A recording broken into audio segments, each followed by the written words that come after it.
What's up, guys? Welcome back to the channel. Here we are with another reaction. In this one, we have India thwarts Pakistan attack, damages Pakistan bases. I just want to say I'm sorry. I was keeping up with it daily for a while, but on the break, on the weekends, take a break, spend some time with my family. And Sunday was Mother's Day, so didn't record those 2 days, and everything was happening. But I do know that a ceasefire was called between India and Pakistan. Thank God. Definitely don't want any lives lost, innocent lives for sure. No idea why Pakistan decided that they would even think to attempt to try to attack India, to go to war with India. Like, you would get wiped off the map. It doesn't make sense to me. The only thing I can think of is that because Pakistan is in such a decline, economy and everything, this was, hey, now we can point the finger at India and say they're the reason for everything that's going wrong in our country. They're the reason for the decline. It's not the government, it's not the leadership, it's India. And so that's the only reason I could think of them even attempting to try to go to war with India. But anyways, we got a ceasefire. Let's hear about Pakistan trying to attack India, India damaging these Pakistani bases. Before we jump in, if you guys happen to enjoy, please don't forget to subscribe, get a video a thumbs up. Also, if you'd like to support the channel by becoming a member, all you gotta do is hit that join button to receive your exclusive benefits. Let's dive in. Hello and welcome to our special coverage as we track the developments between India and Pakistan. The situation continues to escalate and we've been tracking all of it for you here. Pakistan has ignored India's warnings. It has decided to provoke. In fact, they are provoking and escalating this conflict. The Pakistanis launched a major air attack on India's western frontier today. God dang. They're also moving troops into forward positions. All these moves make one thing very clear. Tensions are rising rapidly. They're at the highest level since the Kargil War. Tensions between India and Pakistan, the highest since the Kargil War. Yet Pakistan is not displaying restraint. They're provoking India again. After midnight, Pakistan fired a barrage of weapons at Indian military and civilian sites. They used long-range projectiles, loitering munitions, aircraft and jets, and unmanned combat vehicles. Dang. Like I said, it was a massive aerial attack on Yeah. India. Pakistan tried to infiltrate at least 26 different places. Look at all of them Most getting of these shot out of the weapons air, were bro. neutralized, Oh my but the days. military did admit some damages and injuries at 5 bases. That's Udhampur, Pathankot, Adampur, Bhuj, and Batinda. In response, India has struck back. India targeted Pakistani bases with precision strikes. 6 sites were hit across the border. God damn. These include Rafiki, Chaklala, Murid, Rahim Yar Khan, and Chunian in Punjab. So it sounds like, hey, Pakistan fired everything they had at India. It may not be everything, but they fired a lot at India. They gave it their best shot, and they did minimal damage. While India said, hey, we're going to do precision strikes, and they hit 6 military bases, and Pakistan couldn't stop it. So Pakistan probably looking like, yeah, that may have been the moment of realization that said, you know what, we gave them our best shot, and they took it, and it didn't even phase them. They took our best shot, and it didn't even phase them. We did minimal damage, yet they didn't even give us their best shot. They just 6 precision strikes, boom, 6 Pakistani bases knocked out. And they probably, you know what? Let's call a ceasefire. We apologize. We ain't mean to start do all this. Also, the Sukur base in Punjab. These are located near major Pakistani cities. Chaklala, for example, is located in Rawalpindi, which is where the military headquarters of Pakistan are. India targeted specific targets inside these military bases in Pakistan, like command controls, weapons depots, and air defense radars. India also said that minimum collateral damage was ensured in our strikes.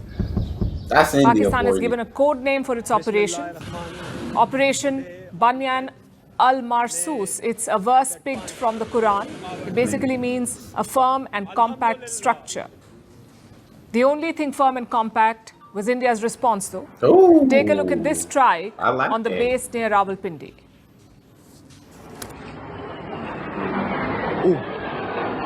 God. It's like you saw the flash before it even hit, before it banged down. Jeez, Louise. After the attack, Pakistan's military held a press conference. A spokesperson said that Pakistan would finish what India started. We are prepared for any eventuality, whatever they may do. It's their choice. I told you before, whatever they may do, we are prepared for any eventuality. They want to continue it, fine. But what they have started, I'll tell you, we'll finish it. Except in What they started, we'll finish it. It reminds you of TV shows. 5 hours later, Pakistan calls for ceasefire. Nah, that's crazy. What I really love about India, though, is that they pick their targets and they do precision strikes and they do their best to avoid, right, civilian casualties. They do their best to avoid any collateral damage. And that's what I love about India, bro. They're not out here trying to hurt any innocent civilians or anything like that. I love that. India did not start it. The starting point was the Pahalgam terrorist attack in India's Kashmir. India has repeatedly issued the same warning to Pakistan. If you do not escalate, neither will we. Today, the military reiterated that offer. Indian armed forces remain in a high state of operational readiness. All hostile actions have been effectively countered and responded appropriately. Indian armed forces reiterate their commitment to non-escalation, provided it is reciprocated by the Pakistan military.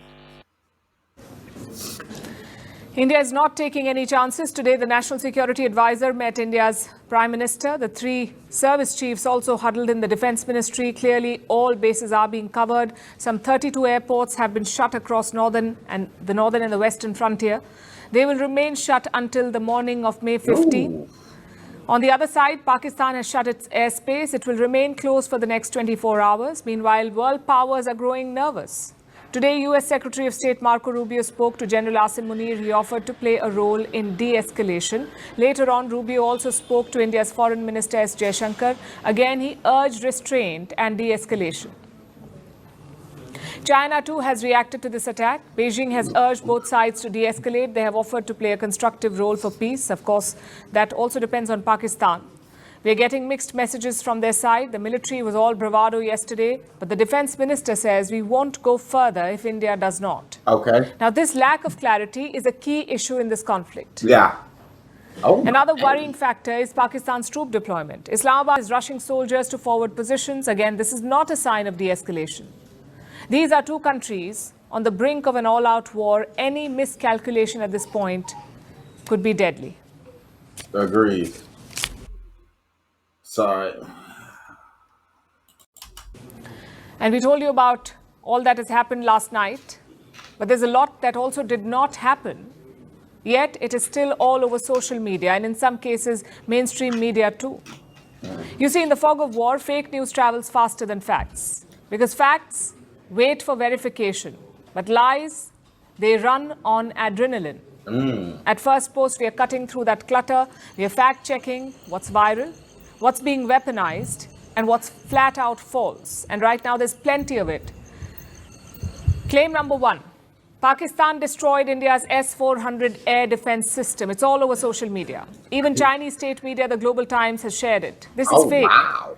India's defense officials have debunked it. There is no evidence of the S-400 missile system being hit, let alone destroyed.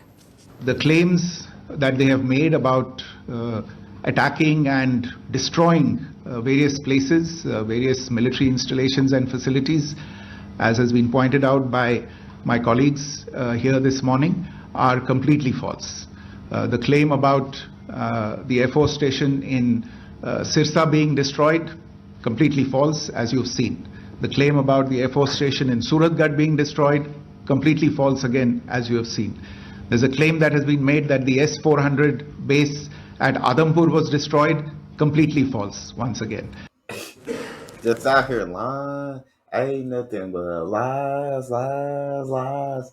And it's like, why would you lie about something that you know can be proven otherwise? Like, if you gonna lie, at least lie about something that can't nobody prove that you lying. Claim number 2. An Indian Air Force pilot ejected over Pakistan-occupied Kashmir. There's even a video running of it. This too is fake. No Indian Air Force officer has ejected over POK. Then we have claim number 3. Pakistan has captured a female Air Force pilot. Posts claim that it is squadron leader Shivani Singh. Again, this is fake news. No Indian Air Force pilot has landed or been captured in Pakistan. Claim number 4. 3 Indian Air Force jets crashed in the Himalayas. Several pro-Pakistani accounts have run this. There were even pictures of it. This again is a fake claim. This is fake news.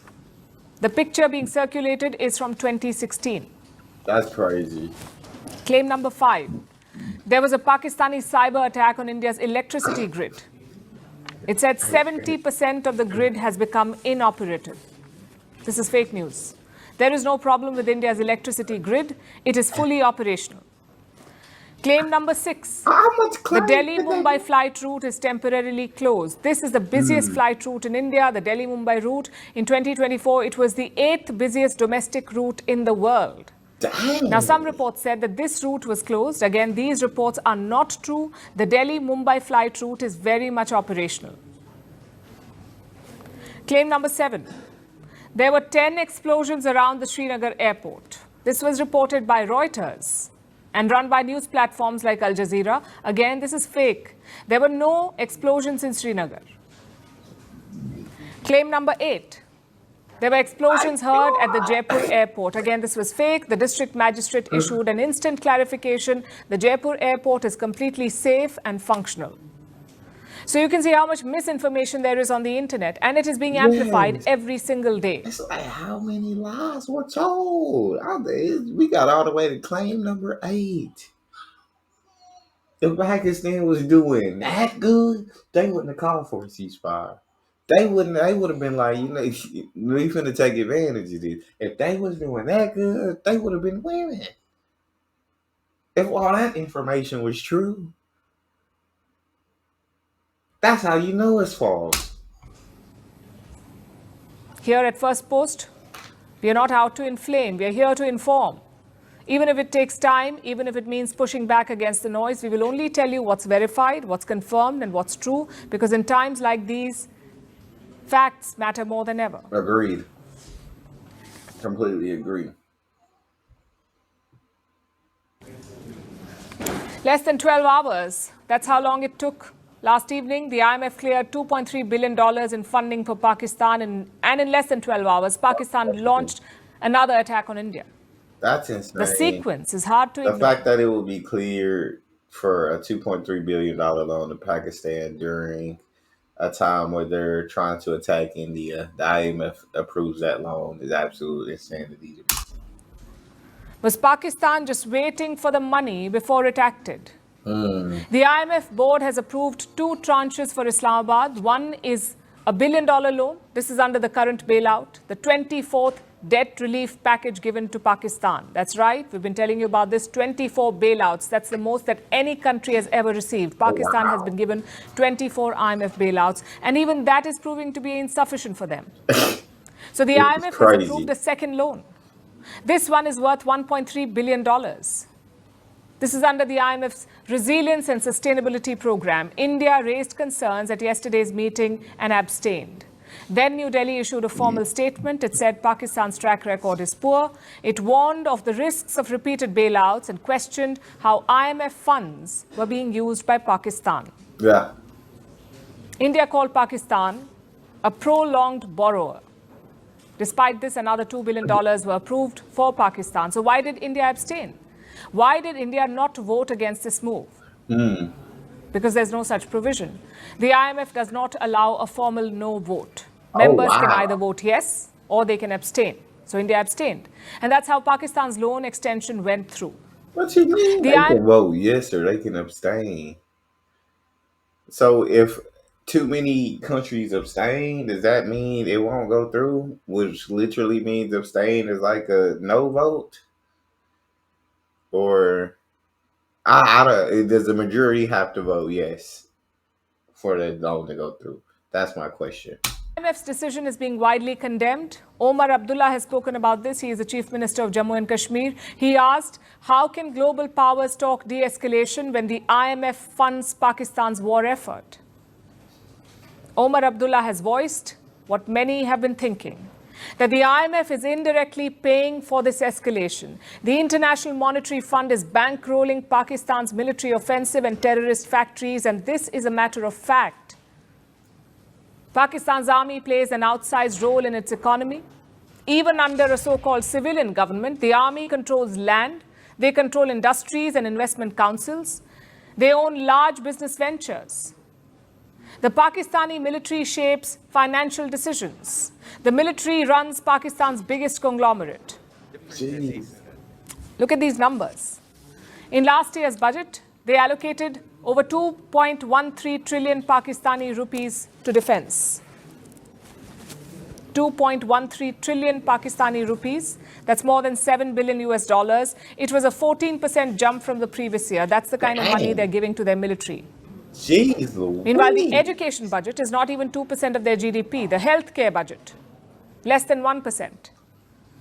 IMF officials have pushed for cuts in military spending in I Pakistan. definitely know about living in a country that more money goes in the military than education, and I think a ton of money goes into healthcare. Crap, but I mean, I feel like a ton of money would go into healthcare because they charge a ton of money for healthcare. But yeah, I know that a ton of money goes into healthcare, but still, it's still not as much as goes into military funding. Pakistan before, but such calls have not been heeded. And they were made as recently as 2023. Nothing came of it. Because the army doesn't just take from the budget, it profits from it. It owns 12% of Pakistan's land. The army owns 12% of the country's land. It runs real estate ventures like the Defense Housing Authority. These projects benefit from public infrastructure. They're often funded through international loans, Oh wow! like the ones that were cleared last night. Really? So when Pakistan fires missiles hours after getting IMF money, it is important to ask this. Why is the International Monetary Fund giving blank checks to a terror state? Agreed. Where is this money Agreed. going? Who is really in control? And how many times will the world ignore this pattern? Great questions. The IMF and its top contributors like the United States need to wake up to Pakistan's reality, go beyond the spreadsheets, demand accountability, because when funding flows without scrutiny, conflict follows. The world cannot fund peace on paper while war plays out on the ground. Stability does not come from bailouts alone, especially not when missiles follow the money. I completely agree. I feel like you can't write, like she said, you can't write a blank check when you see a situation that's happening and that's unfolding. And if you are, if you are going to give them that money, then they need to be held accountable on where that money is going. They need to be able to show that that money is going to what they're saying it's going to. That's definitely how I feel. Or the IMF shouldn't give them. If it's not going, if they're not held accountable, and the money's not going where it should be going, then they shouldn't be getting any bailouts. We're also focusing on Pakistan's reckless escalation. Pakistan launched an advanced missile at India. This happened in the morning today. The missile entered Indian airspace minutes after launch, reports say at 1 in the morning. Jeez, But India's air defenses were faster and smarter. The Pakistani missile was shot down mid-air. The interception was successful. Missile debris fell in Sirsa. This is a small town in the state of Haryana.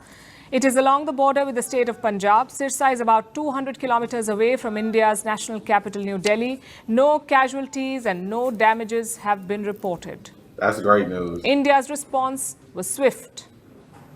Let me tell you how it happened. Pakistan launched high-speed projectiles towards India. Indian radars picked up the incoming projectiles. Air defense systems were activated. An interceptor locked onto a target. Within seconds, the aerial threat was destroyed. It was a textbook missile kill.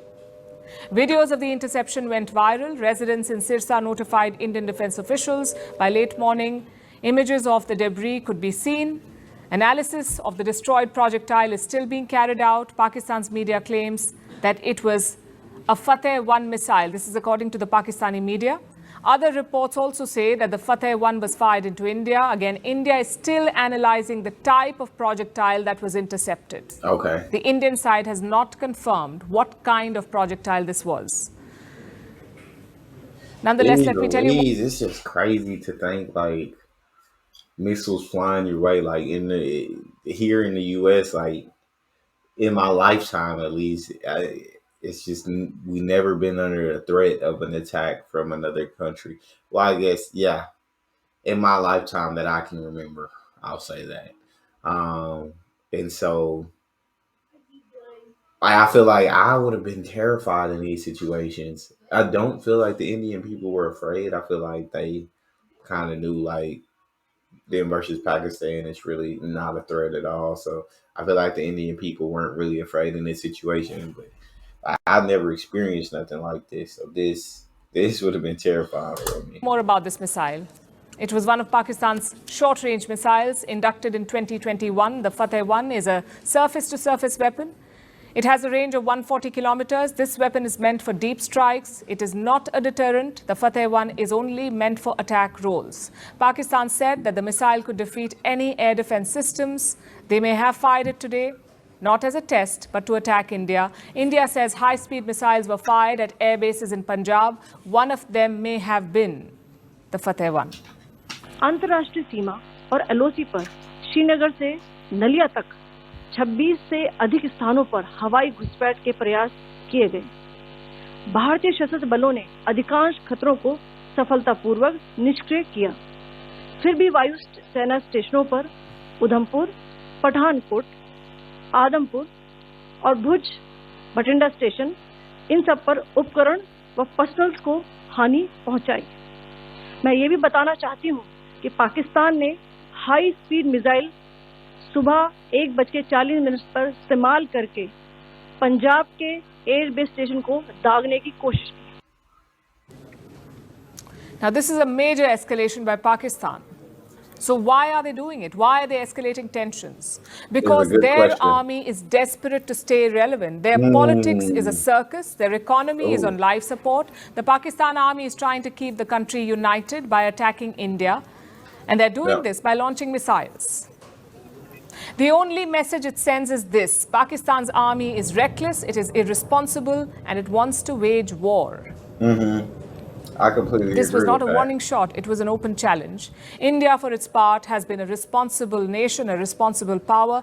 The incoming projectiles were neutralized, including the high-speed missile that they fired. Safety of civilians has been prioritized by India throughout. Make no mistake, India did retaliate, not with high-speed missiles, but with precision weapons. As they should have. The truth is, high-speed missiles often change trajectory. They're hard to control mid-air. They often deviate. And they hit areas that were not intended as targets. Pakistan tried that today and they failed. But this is not about one missile. It is about a pattern of provocation. It started with ceasefire violations, then it was drone infiltrations, now high-speed missiles have been used. Where is the outrage? Jesus. The West is totally silent. Global headlines are blank. Crazy. Pakistan must be held accountable because, make no mistake, this is an act of war. Yes. Completely agree with her. So that's the update for now. The situation remains fluid. We are broadcasting out of the First Post studios all day today. Keep following First Post across all major platforms as we track this evolving situation. Yeah, the fact that Pakistan wasn't held accountable is absolutely insane to me. Like the West has been quiet about the whole situation is absolutely hypocritical and ridiculous. But at the end of the day, like, what do you expect it should come as no surprise. And we're gonna go ahead and react to one more video in this reaction. And we're going to dive right into it. 1 second. All right, India, Pakistan ceasefire. Foreign Secretary Vikram Misri confirmed ceasefire with Pakistan. So after this situation where it seemed as Pakistan was waging war and that's what they wanted, they're about to get wiped off the map. A ceasefire happened between the two countries, which again, I'm very thankful for because you don't want any civilian casualties on your hands. But let's see what happens.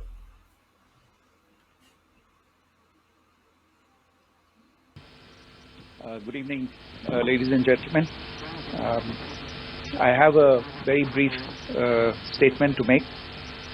Following that, as you know, there will be a briefing by my colleagues from the military.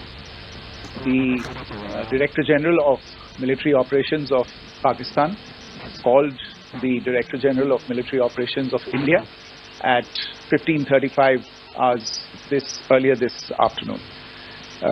It was agreed between them that both sides would stop all firing and military action on land and in the air and sea with effect from 1700 hours Indian Standard Time today. Instructions have been given on both sides to give effect to this understanding. The Directors General of Military Operations will talk again on the 12th of May at 1200 hours. Thank you. Again, so thankful for that. Let me know what you guys think about the video, what you guys think about Pakistan's actions, India's response, the ceasefire between the two countries. I would love to hear from you guys in the comment section. If you enjoy, please don't forget to subscribe, give it a thumbs up, check out the next. I'll see y'all next time.